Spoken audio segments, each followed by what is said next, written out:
Meet Uncle Vic. Vic spent 45 years grinding at the plant, taking every overtime shift and skipping vacations because he had to finish the deck on his summer house. He always said, "When I retire, then I'll really live. I'll buy a boat and go fishing." Now look at this photo. That's the date on his tombstone, and it's exactly 6 months after he retired. The boat is still in the showroom, the deck is unfinished, and Vic is gone. Uncle Vic isn't a unique case, he's a statistic. Millions of people are living in draft mode.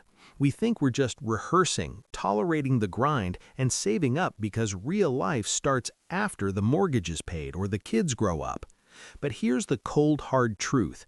Your body is not a bank account, and it doesn't have a "Save Youth for Later" button. This delayed life syndrome is actually the most reliable way to reach the afterlife ahead of schedule.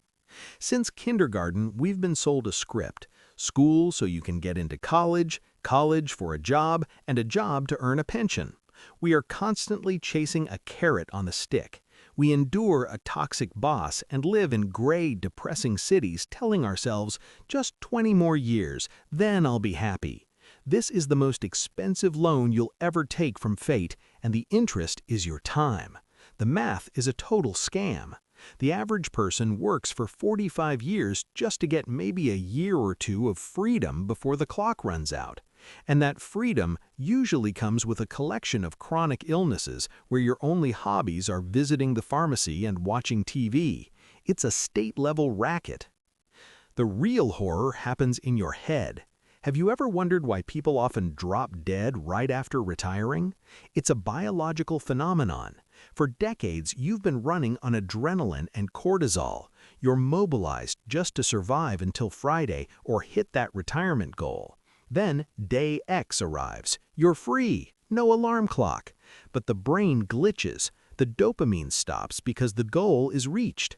That cortisol spring, tightly wound for years, suddenly snaps and hits your heart like a freight train. Your body thinks, "Mission accomplished, resources exhausted, shutting down." Heart attacks and strokes after retirement aren't accidents. They're the result of slamming on the brakes after a lifelong high-speed chase. Now, I'm not saying you should blow all your money and live like a grasshopper who ends up a broke beggar. That's financial suicide. But don't be the neurotic ant either, the person eating instant noodles while sitting on $1 million brokerage account. The tragedy of the ant is that life inflation will eat his savings faster than currency inflation. A coffee in Paris at 25 and a coffee in Paris at 70 are two different drinks. At 25, you can sleep in a hostel and feel like a king. At 70, you need an orthopedic mattress and a giant first aid kit just to leave the room. Memories have an expiration date. Money is energy, and if you block the flow now, you don't become rich, you become a stagnant swamp. Investing is great, but $1 million in 20 years won't buy you the emotions you can have today while you're young and healthy.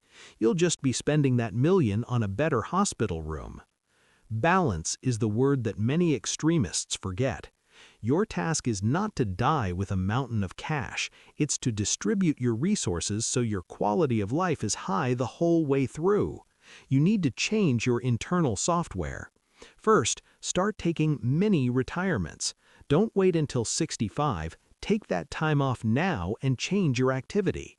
If you want to learn guitar, buy it today, even if it hits your budget slightly. Second, invest in memory dividends. As Bill Perkins says in Die with Zero, experiences pay dividends just like stocks. A crazy trip with friends will keep you warm with stories for 30 years. That's an asset that never devalues. The earlier you get the experience, the longer it pays out emotional dividends. Third, stop being a waiter. I'll buy the dress when I lose weight. We'll travel when the kids grow up. It's a lie. Tomorrow isn't guaranteed. Falling bricks, health issues, or global crises don't care about your plans. The only thing you actually have is today. Financial literacy isn't about sitting on a bag of gold eating dry crackers. It's about using money to make your life vibrant right now while staying safe for the future. Go to any cemetery and you'll find the richest people. Millions in the bank, but 1,000 unwritten books and unvisited countries left behind, while their heirs fight over the cash. Don't be like Uncle Vic. Don't put your life in a long box, because that box might eventually be made of wood and come with a lid.